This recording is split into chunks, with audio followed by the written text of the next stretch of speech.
Hey, Miguel Dorati back here on the CRP, and I've got Snake Eyes with me for a pro wrestling news roundup.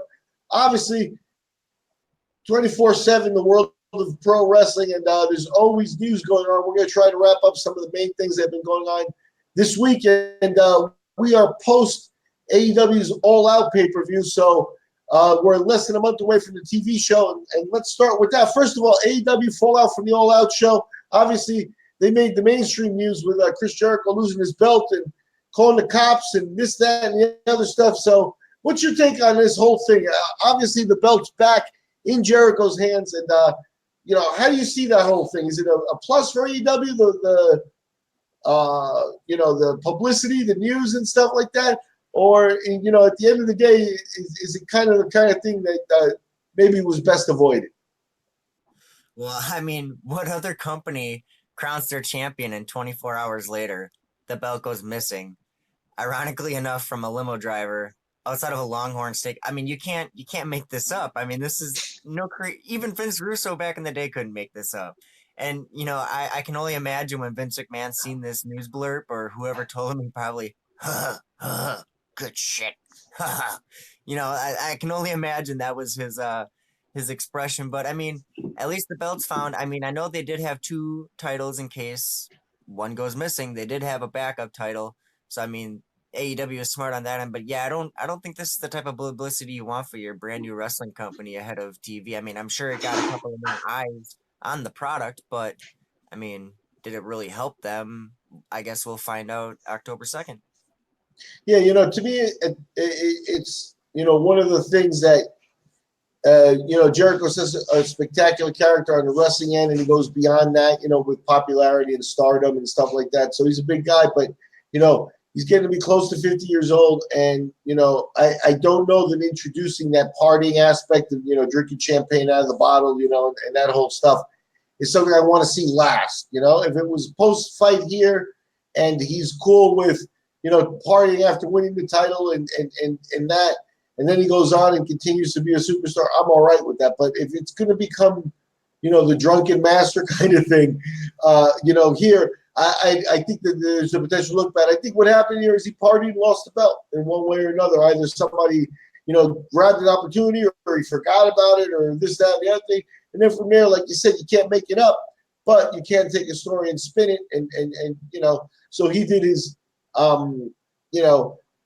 his YouTubing blogs and stuff about the belt and then worldwide investigation stuff. There's no worldwide investigation needed, Chris. It's right there in Florida somewhere where you left it. You know what I mean? It's like you can spin it all you want, but yeah, I think that in that respect, Chris is too big a superstar, and he does have so few of these little black marks on his record that I'm going to give him a buy on this one.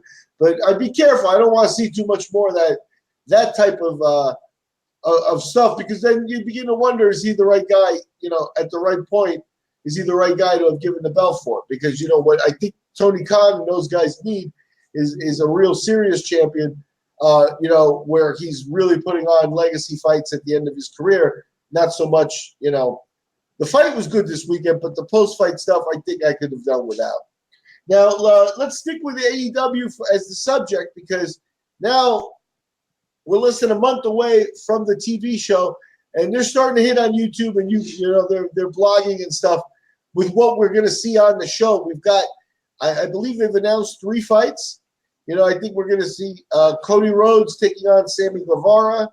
You're going to obviously see the women's title fight with Riho and Nyla Rose. And then there's a third fight that's also on the books that is escaping me right now. Do you have it for me, or what can you tell us about the build-up to the first show? Well, we are going to have a tag team tournament contest, whether it be 1 or 2 of those. I'm going to imagine 2, that way to progress the tournament along a little quicker, but because I'm assuming they're going to want to crown the tag champions at Full Gear.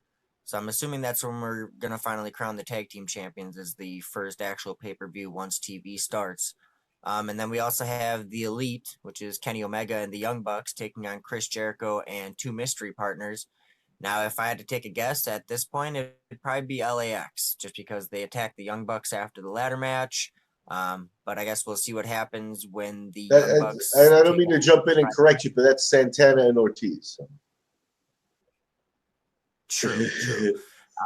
But we'll see what happens when the Young Bucks take on Private Party on the very first second episode of TV. Sorry. Yep. Now, I did do some listening to some other blogs on this. So, in terms of LAX and AEW, the team that we're looking at, Ortiz and Santana, I believe, are at Impact Wrestling, and the Impact contracts apparently allow you to keep your gimmick, which is why a lot of people are thinking that the LAX name may be used with AEW. But listening to some, and it may have been Dave Meltzer, which is kind of like a pretty big authority too, right? So, but it's possible that because LAX is a name that's been used by more than one team, that it may get tied up here. And, I think I saw Tony Khan in an interview where they asked him about whether they keep the name.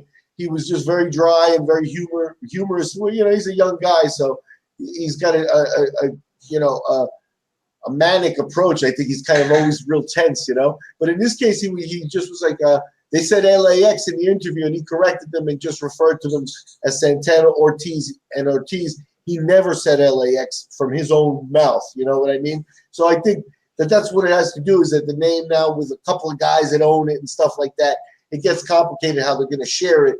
So, yeah, they're going to go back to more basic last names there until something else develops. And, yeah, you're right. I think that's the easy guess for Chris Jericho's partners, right? Agreed. How is that team? What can you tell us about them if we haven't seen them? They're not your typical Hispanic tag team. They do more of they're kind of like a Briscoes and Ring of Honor. They're more of the grimy, hit hard, hit fast. I mean, they got a couple of really nice tag team moves. We saw what they did with the Young Bucks and Penta and Phoenix at All Out. So I mean, they definitely bring another level. It definitely is a top tier tag team that AEW now has on their roster.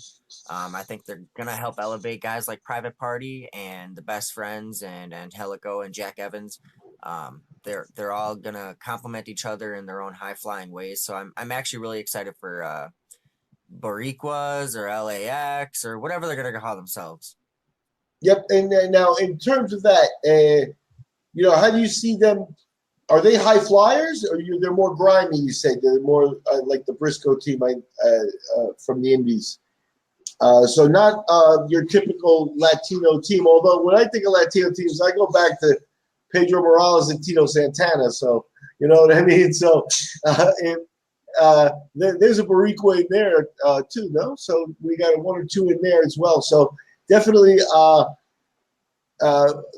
I flash back to that when everybody says Latin tag teams, And I think that these guys are going to come up with that ruggedness and stuff like that. And I think it is a good ad. The tag teaming with Jericho and stuff, for the first show, I'm okay with it. It brings you Jericho's star power and puts him in the ring instead of just doing promos. That's one of the things I'd like to ask you. And so here is the WWE, and they've created this huge dilemma for themselves over the last few years by pushing Brock Lesnar on a limited schedule. And then a lot of the guys on the full schedule say, what about rewarding us? And what's this all about? And the guy makes more money and this, that, and the other stuff. Now, AEW crowning Jericho, are they going to – how often do you work Jericho? You don't want the world champion on TV every week fighting, right? So is he going to be on a limited schedule similar to the way Lesnar was? Do they open themselves up to the same dilemma? Now, Jericho, I think, is a guy that has a Fozzy tour announced for later this year as well. So he's going to have to go away for a little bit. Does he lose the belt before he leaves for tour? I don't think he's gonna lose the belt before he goes on tour. They did fly him out for All In, and he did his appearance, and then flew and did a Fozzy show an hour later after his appearance, still wearing the Penta face paint on his face. So I mean, he's done double shots before, and I'll have to correlate and see how AEW's road schedule is along with Fozzy's tour schedule, and we'll see how close apart they are. But No, I definitely would not work Jericho every show. I mean, your first episode, yes, of course, because you want your champion to be seen. But I mean, I would do a limited, maybe 1, 2 matches on TV, but you got to save them for the pay-per-views. Okay, and that makes sense. I don't more on that same subject is bringing Ortiz and Santana in as part of a 3-man tag for our first view of them. Is that the right way to go? Uh, yeah, because I don't see any other tag team that I would put Jericho with other than the Dark Order. That's the only other team that I would put No, there. but I mean, is it the right way to debut the Santana and Ortiz in a mixed 3-man tag and not as a pure tag team? You're working against Kenny Omega and the Young Bucks. You're gonna look phenomenal regardless who you are. I mean, we could put Teal Piper in there and she would look phenomenal. Okay. Yeah. But Okay. yeah, with a veteran like Jericho, I mean, I don't think they've ever crossed paths before. Obviously, Jericho's never been an Impact or anything, so they're gonna learn a lot about how to work a different style match. But yeah, I think it's a good way to debut him on TV. Okay. Good.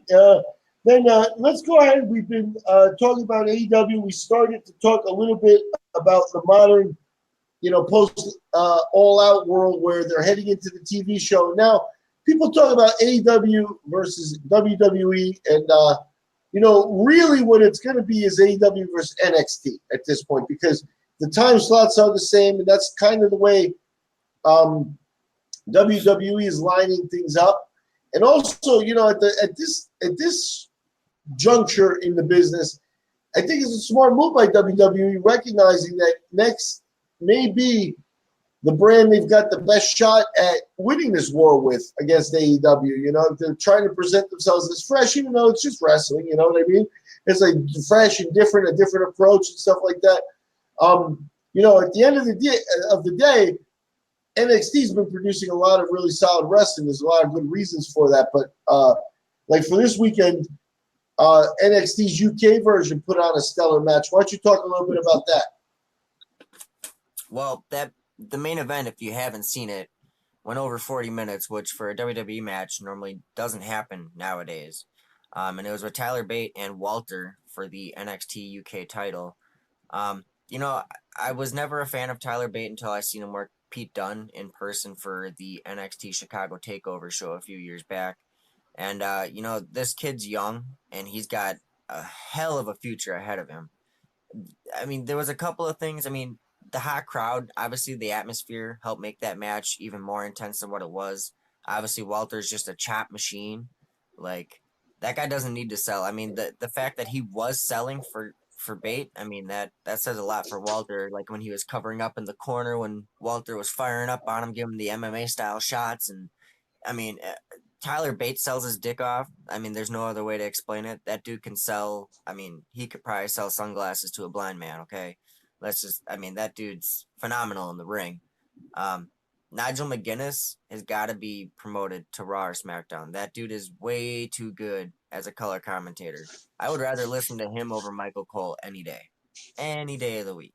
Like everything about this match was great except for the turnbuckle pads. Those were ugly as shit. I did not like that.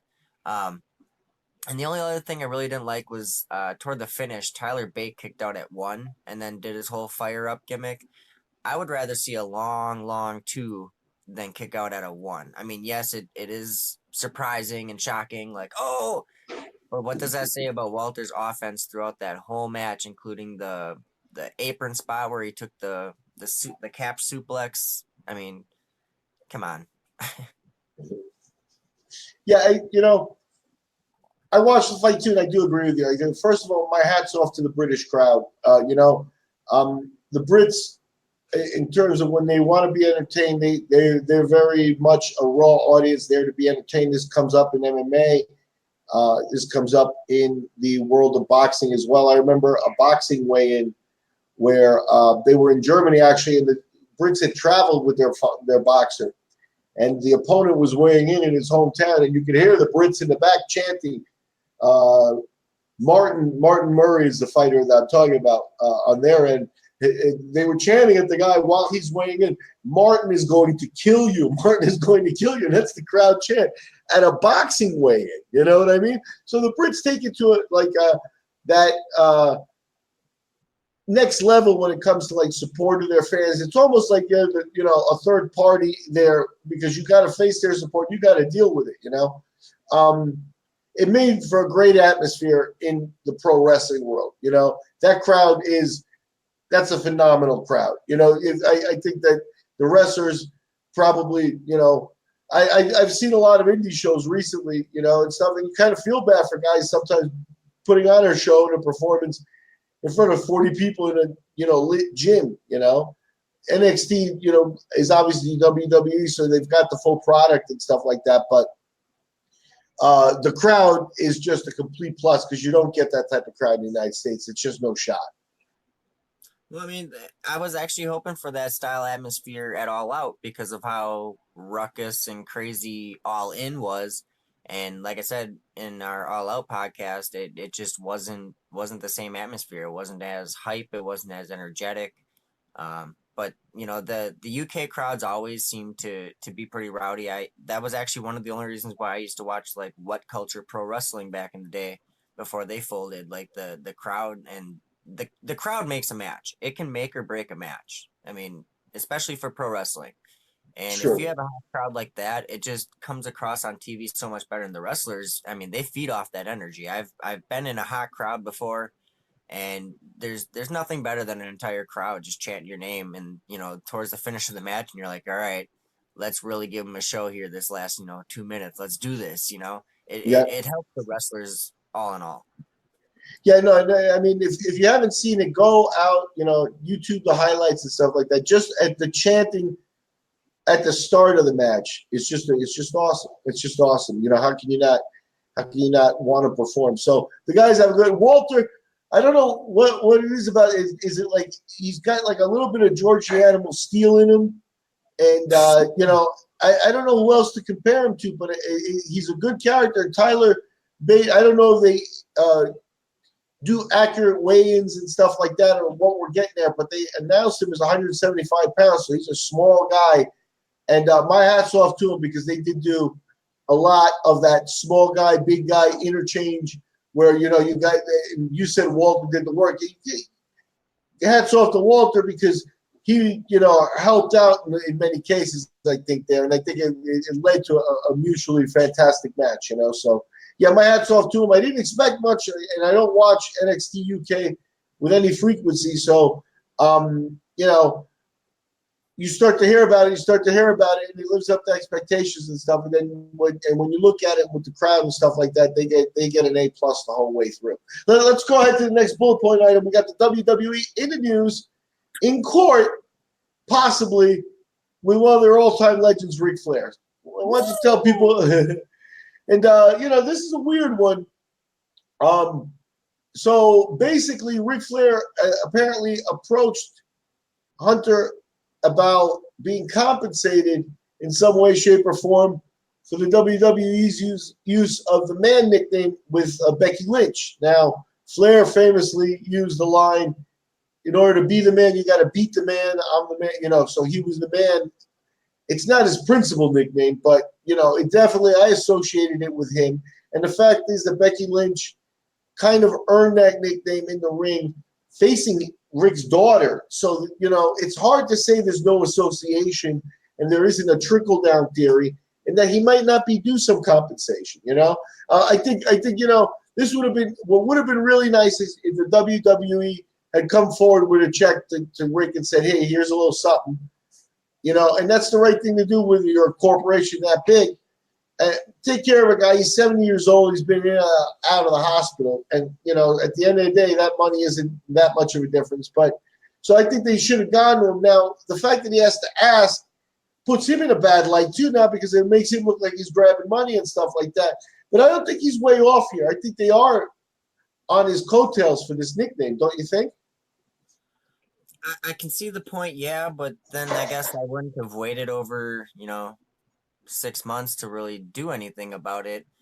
But, Rick is dealing with health issues, and I'm sure he's just trying to look out for his family. And, sure Charlotte's got enough cash, and I'm sure the other daughter or whatever's got enough cash, considering she's with Conrad Thompson, who runs Starcast. So I mean, I don't understand it. I think I do sense a little bit of greediness in Rick, but then again, he doesn't do a lot of appearances and conventions and stuff, so this is his way of trying to get some finance. Yeah, I mean, in terms of a money grab, okay. Like I said, the waiting is 6 months. Maybe he was waiting for the WWE to do the right thing, and they kind of forced his hand by doing nothing. So I don't know. I think I'm on Rick's side on this one because I think when they initiated the nickname and where it comes from and facing the daughter, I think right at that moment the WWE should have known that this is in the works. This is going to be coming down the line. Why force Flair to do that? Why not cut it off? And I think that's what they should have done. Is probably gone up to him and said, "Hey, look, here's a check. As long as this gimmick's around, you'll get one every 6 months or quarterly or whatever, And we haven't forgotten. I think that's the only message. Yeah, he's 70, in and out of health problems. I saw a couple of things. I hear Charlotte's pissed at him over it. So she's not happy over the lawsuit. And, they're all in bed together, right? So Charlotte's got a voice. If he affected her relationship with her boss in any way, shape, or form, then she's got a right to be pissed. But when he was in the hospital, was she hospital bedside with him the whole time, or is he trying to take care of his family now and the people that are around him now? So hopefully everything works out to the point where I like the doses of Ric Flair we get every once in a while on WWE or in the shows and things like that. And hopefully it works out so that he's not ostracized or out of the loop, and hopefully he gets some money. So I don't know. Moving on here, we have you mentioned Starcast. Starcast number 4 has been announced. Why don't you tell people about that? Yep, Starcast on Twitter announced that Starcast 4 will be the same weekend as the AEW Full Gear pay-per-view. Now, they like to say that Starcast and AEW aren't in cahoots together, but it seems every pay-per-view, Starcast is right there. So they haven't announced anybody or anything yet. They just announced that it's going to be the same weekend as the Full Gear. Okay, and that's good news. It gives us, a weekend, I believe. If I'm not mistaken, that pay-per-view is slated for Baltimore. Is that or the DC area or Baltimore? It's basically the same market. I heard Meltzer, bring up an interesting point. It'll be something to watch how the ticket sales are because they've been to DC already, and Baltimore really is, it is two cities very close to each other, and they are considered, one large market kind of thing. So they've been there before. That could be a good thing. That could be a bad thing, but we will see come October 2nd. What else do I have on the news here? I've got a news blurb. Go ahead. The first episode of TV is DC, so they haven't ran DC yet. Okay, so the first episode is DC, and then the pay-per-view is in Baltimore later. Less than 2 months out after that. So yeah, that could, that could come up at some point if they take a downturn. In their product, and maybe they're not as hot in selling tickets and things like that. There've been a couple of, conspiracy theories around their ticket sales and things, because one of the things that they've gotten a lot of publicity out of is sellouts, Hey, we sold out in a few minutes and this, that, and they announce things and stuff like that. And there are a lot of people that don't buy all of that. That may have been some promotion, some production stuff that they were doing there, some shenanigans. So, we'll see. We'll find out because running a market, 2 months apart like that, you could strain a market. So definitely something to keep an eye on here. Moving on, I got Impact Wrestling in the news. And, at this point, Impact is definitely a third player. But, why don't you talk about it? Because when a controversy like this comes up and it comes up with, fighter safety and stuff like that. I think the whole business kind of looks up and pays attention, and especially guys, on WWE and even AEW rosters. Everybody likes to see how these things play out. So why don't you talk about their latest controversy with Killer Kross? Sure. Well, I had heard from WrestleZone that Killer Kross is being punished for not wanting to blade during a first blood match against Eddie Edwards at their Slammiversary event.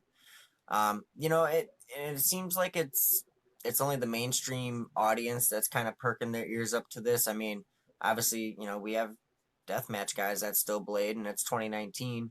I personally don't see a problem with it, but the fact that there was no medic at the show and there's been an absence of blood testing from what I've heard through the channels, I wouldn't want to blade in a situation like that either, where there's no medic at the show. I mean, what happens if you gig too deep? You know what I mean? Like it happens. Sometimes it just happens. And so instead, officials went and got him a fake blood capsule for in his mouth, and I overheard that they were really pissed off the fact that he didn't want to blade to the point where they didn't book him at this past weekend shows up in Canada when he was actually close by. So they wouldn't have to have done any travel or airplane or hotel. They could have just booked him. He could have did the show, got paid, and left, but they didn't book him. And now this weekend, they are in his hometown of Las Vegas. So we'll see if he's on those shows at all. Yeah, it's interesting. So now, where do you get a blood capsule like that? Like, what goes on? What does the promoter have to do to run around and save the day there? I mean, we are in September, so I'm sure any Halloween store. I mean, there's got to be a Halloween store close by everywhere right now, right? Yeah, it's weird though. Some of them are not really. I think it's a weird spot. And Impact Wrestling is one of those companies that I look back at them 5 years ago, and they had Bobby Lashley, Kurt Angle, Robert Roode, and James Storm. Beer Money was a solid tag team there. Even guys like Matt Morgan, who sort of fell off the face of the planet in my book. They had a good roster, and at one point, even tag teams like the Wolves and things that came a little bit after Kurt Angle's times like that, they were really doing some real like top-notch wrestling, like guys that you could see the WWE would want and take and would work on their roster. Now, I think that they've regressed a little bit because, not disrespecting the talent that's there, and they do have some talent that's still A-plus talent, with Tessa Blanchard probably being their number one talent right now in my book, but yeah, they seem to have regressed into a situation where they've gone backwards. What's going on with Impact? What is going on over there? Well, it seems like they just can't catch a break. I mean, they have a good in-ring quality product. It's just nobody wants to watch it. I catch some episodes here and there. I also have Pluto.tv, which is an app on my PlayStation, and they actually have a Impact channel that shows old school TNA shows, which is actually kind of cool. Because the other day I got to watch AJ Styles versus Kurt Angle. I mean, come on, that's awesome. But honestly, I haven't watched TNA since, let's go like this. What is this, like 2005, when the X Division was the number one thing in the entire world? The reason why TNA got put on the map. So I'm not a big Impact expert. I just catch it every once in a while, but I do subscribe to their YouTube, so I check the highlights out from the shows, and their product is getting good. It's just they can't catch a TV break to save their life. And is the guy from Smashing Pumpkins still the owner? He's doing the National Wrestling Alliance now, I believe. Okay. All right, and yeah, so that's all a situation where after Dixie Carter left or whatever that nightmare mess situation was. So that was, I think, the last time where I really watched it was when Bully Ray put her through a table off of the top of the ropes. And, at that point I was like, okay, I want a lot of respect for Bully Ray for putting himself in that position, because you kind of got to be careful, I guess. I mean, it's like he's a that's how I kind of viewed it, but it was just my personal view on it and stuff. But I saw her as way too involved in the storylines. Like, you can't just imitate Vince McMahon because, McMahon's always in the storylines and he hangs over it if he's not, you know what I mean? But that's their shit, you know what I mean? She didn't have to imitate any of that. The WWE guys, Vince and now, Shane, they fight. They'll go in the ring, they'll put themselves in the ring because they think it earns them respect. And if Dixie was doing that stuff for that reason, I think she was slightly off on the way it worked out, so but yeah, that was like around the last time I watched it. I have no idea how long ago that was. So hopefully they bounce back and hopefully, they don't do, rude, nasty stuff like, freeze out Killer Kross from matches and not give him work because, maybe he took a stand here or, just didn't feel comfortable. And I don't think there's anything else about that. The last bullet item I have is the Rakka Khan item. Why don't you take people through that as we're getting ready to close out our first wrestling news roundup here. Sure. I'm also going to tie in a second little news blurb real quick. Marty Scurll, the villain, his contract is up in November, so I'm really hoping that he does sign with AEW, although he might be getting the Ring of Honor title soon. We'll see. I hope he doesn't, but I hope he does because he kind of deserves it. But yes, Rakka Khan. If that name sounds familiar, she was in TNA Impact back in like 2006, I want to say, teaming up with Congo Kong back in the day. She is currently on the most wanted list in El Paso for interference in a child custody battle. So, oh boy. As long as she doesn't have her crazy face makeup on like she did in the ring, I think, she might be okay. Yeah, I mean, it's a shame, with the upswing in women's wrestling. You look at someone who wrestled in 2006, and I look at them as kind of pioneers. You know what I mean? It's like they went through that sort of stuff, and now with the upswing, and the WWE has done, even their battle royal was filled with sort of legends and bringing back some people and stuff like that, and AEW also there. Rakka Khan this wasn't the way to get your name in the news again, lady. Right. You know what I mean? So I hope that works out. Overall, if it's got to do with children, I hope it works out with what's best for the child. I don't care about any of the other adults. But if Rakka Khan is, going to come back and wrestle and stuff like that, she's going to have to overcome those problems. And, unless she wrestles again, we'll probably never talk about her again. So hopefully the kid is safe there. That's all. So real quick before we sign off, do you want to do a quick check-in on see what G Raver's GoFundMe is at real quick? I was going to check it before we went live just to see where it was at, but okay. Yep. Why don't you fill people in on G Raver and that whole situation? Recap it so that people are up to date on it while I look it up here. Sure. G Raver suffered an injury all out weekend at the Game Changer Wrestling 2-Cup stuffed event. He tried to do a brainbusters through some light tubes on top of some ladders, and the kickstand gave out, and he took the move wrong, and it spliced him open pretty well. Doctor said at this point, because it's so far from the date of the injury, he's going to have to see one of the top specialists in the world now. So he's trying as hard as he can to find one. And, with a guy that's fully self-employed, not many of them are going to be like, oh, yeah, let's do this because, money's got to come from somewhere, and so I've been trying to keep tabs on the GoFundMe, and, I've been promoting our podcast where I threw out the GoFundMe link and stuff too. So definitely trying to spread the word to help a dude out. Yep, and from what I see, his GoFundMe is requesting $9,000. So, I would go on record as saying he's probably going to need more than that. So he's approaching that goal. He's close. He's at 83.81. So he's about less than $700 away from that first goal. But like I said, it's worth keeping an eye on. A guy like this on the independent scene.